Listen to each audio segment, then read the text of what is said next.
Hello everyone. तो अब मैं इस वीडियो से फाइनली स्टार्ट कर रहा हूँ जो कि मेरे को बहुत डिमांड करी थी, types of plans. And sorry to all those viewers जिनको मैंने इतना वेट कराया इस वाली वीडियो के लिए। तो इस वीडियो में मैं सबसे पहले मैं कवर करूँगा single plan, single use plan और स्टैंडिंग प्लान। और फिर अगली वीडियो में वो खतरनाक वाले कंफ्यूजिंग टॉपिक्स जो सबको लगते हैं, स्ट्रैटेजी और पॉलिसी और रूल्स, हम उन सबको डीमिस्टिफाई करेंगे। और वीडियोस थोड़ी लंबी होगी इन दोनों टॉपिक्स की, क्योंकि हमें धीरे धीरे कॉन्सेप्चुअली इन दोनों टॉपिक्स को समझना है ताकि फिर से दोबारा कंफ्यूजन ना हो। तो टाइप्स ऑफ प्लान को स्टार्ट करते हुए मैं सबसे पहले डेफिनेशन देना चाहता हूँ प्लानिंग की, जो कि आपको ऑलरेडी शायद पता भी हो, बट नहीं पता तो सुन लो। What to do, planning is what to do. ये एक दूसरी डेफिनेशन है प्लानिंग की। Planning is what to do and, मैं यहां पे एंड लगाना भूल गया, what to do and how to do it. तो देखो, प्लानिंग सिंपली होता यही तो है। हम पहले देखते हैं क्या हमें करना है, क्या हमारा ऑब्जेक्टिव है, पहले हम ये डिसाइड करते हैं, जो कि फर्स्ट स्टेप होता है प्लानिंग का। और फिर हम डिसाइड करते हैं कैसे हम उसे करेंगे। फॉर एग्जाम्पल, अगर हमारा ईयर स्टार्ट हो रहा है तो हम देखते हैं हमें इस साल करना क्या है। हमें सेल्स बढ़ानी है, हमें प्रॉफिट बढ़ाने हैं, हमें कोई नया प्रोडक्ट लॉन्च करना है। ये हुआ व्हाट टू डू। और फिर हम डिसाइड करते हैं कैसे हम करेंगे उस चीज़ को। अगर हमने डिसाइड किया कि हमसे सेल्स बढ़ानी है तो हाउ टू डू इट में हम देखेंगे कि कैसे हम सेल्स बढ़ाएंगे। सिंपली प्लान ये होता है। हमें कोई इवेंट कराना है तो हम पहले डिसाइड करेंगे हमें क्या इवेंट कराना है। हमें आर्ट का कंपटीशन कराना है, हमें म्यूजिक कंपटीशन कराना है, तो हमें अपनी स्कूल एक्टिविटी में कोई इवेंट कराना है। हमने पहले डिसाइड किया कि कौन सा इवेंट कराएंगे और फिर हमने डिसाइड किया कैसे उसे कराएंगे। प्लानिंग यही होती है, what to do and how to do it. तो सबसे पहले मैं सिंगल यूज और स्टैंडिंग प्लान समझाऊं, मैं एक छोटी सी चीज़ आपको समझाना चाहता हूं। आप बिल्कुल भूल जाइए हम प्लानिंग या कुछ भी पढ़ रहे हैं। मैं आपको एक सिंपल चीज़ समझाना चाहता हूं, उसके बाद हम आएंगे अपने टॉपिक्स पे। वो चीज़ क्या है? देखो, मेरा यहाँ पे पॉइंट ऑफ व्यू क्या है कि बिजनेस दो पार्ट्स में बटा हुआ है। पहला पार्ट होता है normal course of business, normal course of business. और दूसरा पार्ट है कोई special event in the business.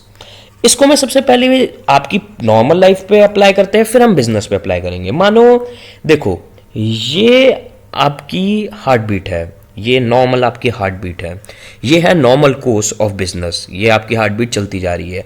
अब मानिए कुछ ऐसा इवेंट हुआ जिसकी वजह से आपकी हार्ट बीट बहुत तेज हो गई, आपका क्रश आ गया आपके सामने और आपकी हार्ट बीट बहुत तेजी से ऊपर नीचे होने लगी और फिर वो चला गया, तो फिर वो दोबारा नॉर्मल हो गई। तो ये पार्ट है, ये है नॉर्मल जो चलता रहता है।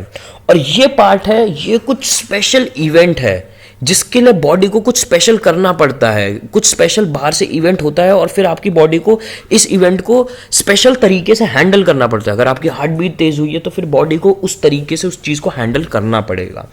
तो इसी तरीके से बिजनेस में भी होता है। एक आपका चलता रहता है नॉर्मल कोर्स ऑफ बिजनेस। इसमें एग्जांपल लेते हैं, मानिए हमारा कोल्ड ड्रिंक मैन्युफैक्चरिंग का काम है, तो नॉर्मल कोर्स ऑफ बिजनेस हमारा क्या हुआ कि हमारी डेली फैक्ट्री खुलती है 9 AM और फिर 5 PM तक हमारी जो कोल्ड ड्रिंक्स है वो मैन्युफैक्चर होती रहती है। ये तो हुआ normal course of business. Special event क्या हुआ? कुछ भी स्पेशल इवेंट हो सकता है हमारे बिजनेस में। हमने अपने फैक्ट्री की लोकेशन चेंज कर दी क्योंकि हमें उस जगह कम रेंट देना पड़ता था, या हमने अपनी फैक्ट्री एक्सपैंड कर दी, हमने नई मशीन्स लगा ली, हमने और ज़्यादा अच्छी टेक्नोलॉजी यूज़ करी, या फिर हम कोई सेमिनार या इवेंट कराएं अपने एम्प्लॉयज़ के लिए, कोई हम सिंगिंग इवेंट करा दें, या फिर हम कोई अपने एम्प्लॉयज़ की ट्रेनिंग के लिए इवेंट कराएं। ये सब है स्पेशल इवेंट्स इन बिजनेस जो कि हमें अलग तरीके से डील करने पड़ते हैं। तो ये दो चीज़ों को दिमाग में रख के अब हम स्टार्ट करते हैं स्टैंडिंग प्लान और सिंगल यूज प्लान। सबसे पहले समझते हैं सिंगल यूज प्लानिंग क्या होता है, सिंगल यूज प्लान क्या होता है। SUP, जिसको मैं कहूंगा आप कभी भी मत लग के आना सिंगल यूज प्लान को ऐसी कोई शॉर्ट फॉर्म में। तो single use plan is developed for one time project और इवेंट। इसके कीवर्ड्स ये हैं। सिंगल यूज प्लान हम किसी स्पेशल इवेंट या प्रोजेक्ट के लिए डेवलप करते हैं जो हमारे बिजनेस में होता है। इसके एग्जाम्पल्स लेते हैं। सबसे पहली बात, आपका स्कूल है, आपके स्कूल में कोई स्पेशल इवेंट होना है, जैसे आपके स्कूल में कोई सिंगर आ रहा है, अरिजीत सिंह जैसा, या फिर आतिफ असलम, या फिर आपके स्कूल में कोई आर्ट कंपटीशन होना है। तो ये तो हो गया कि ये इवेंट होना है। अब हमें इस इवेंट को एक्चुअल हैपन करने के लिए, कंडक्ट करने के लिए एक सिंगल यूज प्लान बनाना पड़ेगा। मतलब आपके स्कूल में अरिजीत सिंह आना है, तो वैसे स्कूलों में ऑब्वियसली बात है इतना बड़ा आता नहीं, सेलिब्रिटी ये कॉलेजेस में आते हैं बहुत बड़े बड़े। तो एक अच्छे कॉलेज के लिए एम बनाओ, अगर अरिजीत सिंह को लाइव देखना है तो सिंगल यूज प्लान आप बनाओगे कि कैसे हम स्टेज लगाएंगे, कौन सी डेट को होगा इवेंट, कैसे हम सिक्योरिटी रखेंगे, कैसे हम इनविटेशन सेंड करेंगे, कितने का पास होगा। तो ये पूरे इवेंट को कंडक्ट कराने के लिए हम एक सिंगल यूज प्लान बनाएंगे। और सिंगल यूज प्लान का सबसे बड़ा फीचर क्या होता है, हम इस प्लान को डिस्कार्ड कर देते हैं जब हमारा इवेंट हो जाता है। मतलब इस प्लान की फाइल्स को, इस प्लान के तरीके को हम कूड़े में डाल देते हैं, हम भूल जाते हैं कि इस प्लान का अब हमें दोबारा यूज होगा। तो ये हुआ कि आपके स्कूल में कोई इवेंट होना है, या फिर मानिए आर्ट कंपटीशन होना है, तो आर्ट कंपटीशन के लिए आप देखोगे कि कैसे आप मटेरियल्स लेके आओगे, कैसे आप पार्टिसिपेंट्स लाओगे, कैसे आप जजेस लाओगे, वो सारी चीज़ें, बहुत सारी चीज़ें होंगी इसमें, बहुत सारी चीज़ें। तो वो हुआ कि इस इवेंट को कराने के लिए आप कैसे एक प्लान बनाते हो। अगला एग्जांपल ले लीजिए, माने रेनोवेशन ऑफ बिल्डिंग होनी है आपकी। ये देखो रेगुलर तो होता नहीं है, स्कूल इवेंट में अरिजीत सिंह भी रेगुलर आता नहीं, तो फिर ये आपका दोबारा एक स्पेशल इवेंट हुआ, तो रेनोवेशन ऑफ बिल्डिंग। अब आपको रेनोवेशन करानी है, आपके पास बहुत तरीके हैं, आप इस चीज़ को कैसे कंडक्ट करें, कि कैसे, किसको आप, ठेकेदार को आप रखें, कैसा आप मार्बल लगवाएं, कैसे आप पेंट कराएं, और फिर आप बिजनेस कैसे कंडक्ट करेंगे जब आपकी बिल्डिंग रेनोवेट हो रही होगी। आप रात को रेनोवेशन कराओगे या फिर आप कहीं और बिजनेस शिफ्ट कर लोगे कुछ दिनों के लिए जब तक बिल्डिंग में रेनोवेशन होनी है। तो रेनोवेट कराने के भी बहुत सारे तरीके हैं। तो जिस तरीके से हम रेनोवेट कराएंगे बिल्डिंग को अपना, उसको हम कहेंगे हमारा सिंगल यूज प्लान।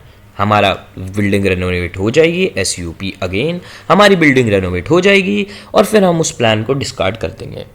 और मैंने एक ऐसे ही मेरे दिमाग में लिखते लिखते एग्जाम्पल से, एक फन के लिए एक एग्जाम्पल आया, जैसे मैरिज आपके घर में हुई, आपके बड़े भाई की, आपके कोई भी सगे रिलेशन में, आपके बुआ चाचा, मतलब हमारे इंडियंस में बहुत सारी रिश्तेदारी होती है, तो आपकी किसी सगे रिश्तेदारी की मैरिज हो, आपकी नॉर्मल लाइफ चल रही है, अब एकदम ये स्पेशल इवेंट आया है। अब इसके स्पेशल इवेंट को आपके घर वाले हैंडल करेंगे, किस तरीके से हैंडल करेंगे, कितनी सारी चीज़ें होती हैं। एक सिंगल यूज़ प्लान दोबारा यहाँ पे बनाना पड़ेगा कि कैसे हम, कितना हम कहाँ पे लोकेशन रखेंगे, हम बैंकेट हॉल में करेंगे, हम फार्म हाउस में करेंगे, कितना ज़्यादा हम खाना पीना रखेंगे, कितनी वैरायटी रखेंगे, जिससे मुझे सबसे ज़्यादा मतलब होता है जब मैं शादियों में जाता हूँ ऑब्वियसली। और हम क्या रिटर्न गिफ्ट्स देंगे अपने गेस्ट को, क्या हम दहेज में देंगे, जो कि डाउरी सिस्टम अभी भी बहुत ज़्यादा है रियलिटी। तो फिर ये हमारा स्पेशल इवेंट है, और इसको हैपन कराने के लिए हमें एक सिंगल यूज प्लान बनाना पड़ेगा। अगला पॉइंट है स्टैंडिंग प्लान। अगला जो हमारा टाइप ऑफ प्लान है वो है स्टैंडिंग प्लान। अब स्टैंडिंग प्लान क्या होता है? Standing plan is develop for activities that occur regularly. यहाँ कीवर्ड है हमारा रेगुलरली। तो हमारा बिजनेस, जैसे कि मैंने कहा, हमारे बिजनेस में कुछ स्पेशल इवेंट्स होते हैं जो कि हम डिस्कस कर चुके हैं, और हमारे बिजनेस में नॉर्मल कोर्स ऑफ एक्शन होता है। अब उस नॉर्मल कोर्स ऑफ एक्शन को हम कैसे करेंगे, उसके लिए हम बनाते हैं स्टैंडिंग प्लान।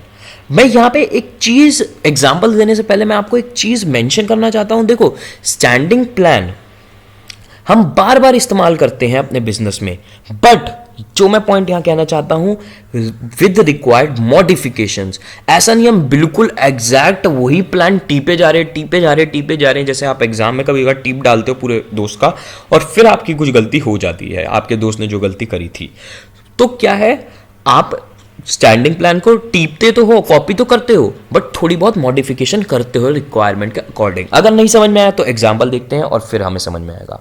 जैसे हम सबसे पहले सिंपल एग्जांपल लेते हैं कुक का। कोई हमारा मानो रेस्टोरेंट का कुक है,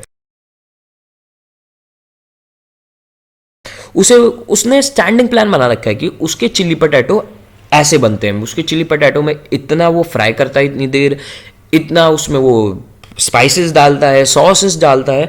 तो उसने एक स्टैंडर्ड बना रखा है, उसके चिली पटेटो ऐसे बनते हैं, एक स्टैंडिंग प्लान बना रखा है, स्टैंडर्ड बना रखा है उसने। अपने साउथ इंडियन करीज का, अपने डोसे का, अपनी चाउमीन का, हर चीज़ का उसने एक स्टैंडिंग प्लान बना रखा है। बट यहाँ पे उसने एक स्टैंडिंग प्लान बना तो रखा है अपने कुकिंग के लिए, बट वो थोड़ी मॉडिफिकेशन करेगा अकॉर्डिंग टू द कस्टमर। अगर किसी कस्टमर ने कहा यार चिली पटेटो मेरे को इतनी स्पाइसी नहीं चाहिए तो कम स्पाइसी, ज़्यादा स्पाइसी चाहिए तो ज़्यादा स्पाइसी, मेरे को करारे पसंद है तो मैं हर चिली पटेटो वाले से कहता हूँ मेरे को भैया करारे बना के देना। तो वो अपना स्टैंडिंग प्लान तो रखता ही रखता है, बट उसमें थोड़ी मॉडिफिकेशन कर देता है अपने कस्टमर के अकॉर्डिंग। एक और एग्जांपल ले लेते हैं स्टैंडिंग प्लान का, जैसे कोई बिल्डर हो गया जो कि ऑब्वियसली बात है बिल्डिंग्स बनाते फिरते हैं, तो उनको पता है कि उनके ये कारीगर हैं, वो इस तरीके से बिल्डिंग बनाते हैं, मतलब उनके बिल्डिंग मटेरियल में इतना सीमेंट डलता है, इस तरीके से सरिये डलते हैं, इस तरीके से जो भी उनका तरीका है उसके अकॉर्डिंग सीलिंग्स डलती हैं। मुझे ज़्यादा टेक्निकल पता नहीं कैसे बिल्डिंग बनती है, बट उनका एक स्टैंडिंग प्लान बना हुआ है, हम इस तरीके से बिल्डिंग बनाते हैं, इस तरीके से हम बिल्डिंग खड़ी करते हैं और इस क्वालिटी का हम सामान डालते हैं अपनी बिल्डिंग के कंस्ट्रक्शन में। तो ये एक स्टैंडिंग प्लान बना हुआ है कैसे बिल्डिंग बनेगी, बट आपको अगेन मॉडिफिकेशन करनी पड़ती है आपके कस्टमर के अकॉर्डिंग। अगर आपका कस्टमर ज़्यादा एक्सपेंसेस अफोर्ड कर सकता है तो आप महंगा मटेरियल यूज़ करोगे। अगर डिपेंड करेगा कि वो कितने फ्लोर्स चाहता है, वो कितने, उसका एरिया कितना बड़ा है, कितने गज की जगह है, तो ये सारी चीज़ें अकॉर्डिंग उसे अपने स्टैंडिंग प्लान को मॉडिफाई करना पड़ेगा, अपनी बिल्डिंग थोड़े अलग तरीके से बनानी पड़ेगी। बट एक बिल्डर के लिए एक नॉर्मल कोर्स ऑफ एक्शन है बिल्डिंग्स बनाना, उसके लिए उसने स्टैंडिंग प्लान ऑलरेडी बना रखा है और उसमें वो कस्टमर टू कस्टमर मॉडिफिकेशन करता रहेगा। और स्टैंडिंग प्लान को अगर मैं देखो थोड़ा, मैं एक और छोटा सा एग्जांपल देना चाहूंगा यहाँ पे। स्टैंडिंग प्लान को हम नॉर्मल कोर्स ऑफ बिजनेस में भी अप्लाई करते हैं, जैसे मतलब करते ही हम नॉर्मल कोर्स ऑफ बिजनेस में है, हम फंक्शन ऑफ मैनेजमेंट में भी हम स्टैंडिंग प्लान इस्तेमाल करते हैं। जैसे आपकी बुक में काफ़ी अच्छा एग्जांपल दे रखा है कि हमने एक सिलेक्शन प्रोसेस बना रखा है, मतलब हम अगर हायरिंग करते हैं तो हम पहले जितने भी कैंडिडेट्स हमारे पास आए हैं, 100 जितने भी कैंडिडेट्स ने अप्लाई किया, मानिए 100 ने किया है, पहले हम उनके बीच ग्रुप डिस्कशन कराते हैं, हम ग्रुप डिस्कशन कराते हैं और फिर हम इंटरव्यू लेते हैं उनका पर्सनल, और फिर हम उन्हें एक्चुअल में सेलेक्ट करते हैं। तो ये भी हमारा एक स्टैंडिंग प्लान है कि हमने तरीका बना रखा है कि कैसे हम हायरिंग करेंगे। अगर आपको ग्रुप डिस्कशन नहीं पता तो बेसिकली अगर हमारे पास बहुत सारी एप्लीकेशन आ जाती हैं 100-200, तो हम इसमें 4-5 लोगों को बिठा के लड़ाई करवाते हैं और फिर उसमें से लोगों को सेलेक्ट करके इंटरव्यू लेते हैं। तो जीडी, फिर इंटरव्यू और फिर हम उससे कैंडिडेट को सिलेक्ट करते हैं। ये हमारा स्टैंडिंग प्लान है कैसे हम लोगों को अपनी ऑर्गेनाइजेशन में एडमिट करते हैं, कैसे हम हायर करते हैं। बट इसमें हम थोड़ी बहुत कभी मॉडिफिकेशन कर सकते हैं, जैसे अगर हमें पियोन के लिए हायरिंग करनी है तो हमें एक झाड़ू वाले का ग्रुप डिस्कशन कराने की कोई जरूरत नहीं, हम सीधा इंटरव्यू लेंगे और इंटरव्यू हम छोटा मोटा ले लेंगे, उसके हालचाल पूछ लेंगे, उसका घर बार पूछ लेंगे और पुरानी जॉब वॉब शायद थोड़ा बहुत पूछ के हम उसे सेलेक्ट कर लेंगे। तो ये भी हमारा एक तरीके का स्टैंडिंग प्लान है। तो दोबारा अगर हमें इन दोनों का डिफरेंस बताऊं, सिंगल यूज प्लान बनते हैं स्पेशल इवेंट के लिए, किसी स्पेशल प्रोजेक्ट के लिए, और स्टैंडिंग प्लान बनते हैं हमारे नॉर्मल कोर्स ऑफ बिजनेस को कंडक्ट करने के लिए, उसको चलाए रखने के लिए, जिसमें हम थोड़ी बहुत मॉडिफिकेशंस करते रहते हैं टाइम टू टाइम। अगली वीडियो में हम पढ़ेंगे स्ट्रैटेजीज और पॉलिसीज, प्रोसीजर्स, वो सब जो कि दूसरा अजीब सा स्टफ है। तो that's it for this video, bye.